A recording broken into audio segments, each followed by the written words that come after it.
గురువు లేని విద్య గుడ్డి విద్య, తెడ్డు లేని నావ ఒడ్డు ఎరగదన్నట్టు ఎన్నెన్ని గొప్ప పాఠాలు చెప్పిండో, ఎన్నెన్ని పోరాట గాథలు వినిపించిండో రమణయ్య సారు కేసీఆర్కు. మంచి చదువులే కాదు, పోరాట స్ఫూర్తి నేర్పినందుకే కావచ్చు తెలంగాణ రాష్ట్రం వచ్చేదాకా కొట్లాట చేసిండు కేసీఆర్ సారు.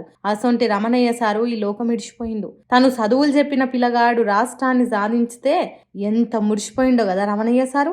సిద్దిపేటలా కేసీఆర్ ఇంటర్ చదువుకునే రోజులల్లా హిస్టరీ సబ్జెక్ట్ పాఠాలు చెప్పిండట గురువు జైశెట్టి రమణయ్య సారు.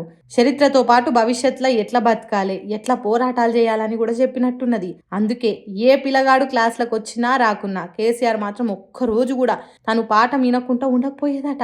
గురువు గారిని చూసేదానికి కేసీఆర్ పోయినప్పుడు welcome to father of Telangana అని పిలిచిండట. అప్పుడు కేసీఆర్ సారు ఎంత సంబరపడ్డాడో. తను పాఠాలు చెప్పిన పిల్లగాడు అంత పెద్ద లీడర్ అయిండు అంటే రమణయ్య సారు ఎంత మురిసిపోయిండో కదా. కేసీఆర్ అనే గొప్ప నాయకుడిని తయారు చేసి మనకు అందించిన రమణయ్య సారు ఈ లోకం విడిచిపోయిందంటే కాసింత బాధల మునిగింది తెలంగాణ. కేసీఆర్ సారు కూడా బాధపడ్డాడట ఈ ముచ్చట తెలిసి. సీఎం హోదాలా గురువును కలిసినప్పుడు విశ్వాన్ని నడిపేవారు విష్ణువు, మన తెలంగాణను నడిపేది కేసీఆర్ అని పొగిడిన మాటలు యాదికొచ్చి కలత చెందిండట కేసీఆర్ సారు. రమణయ్య సారు ఆత్మకు శాంతి కలగాలనని, స్వర్గలోక ప్రాప్తి జరగాలనని కోరుకుంటా దండాలు పెడుతున్నారు తెలంగాణ పబ్లిక్ రమణయ్య సారుకు.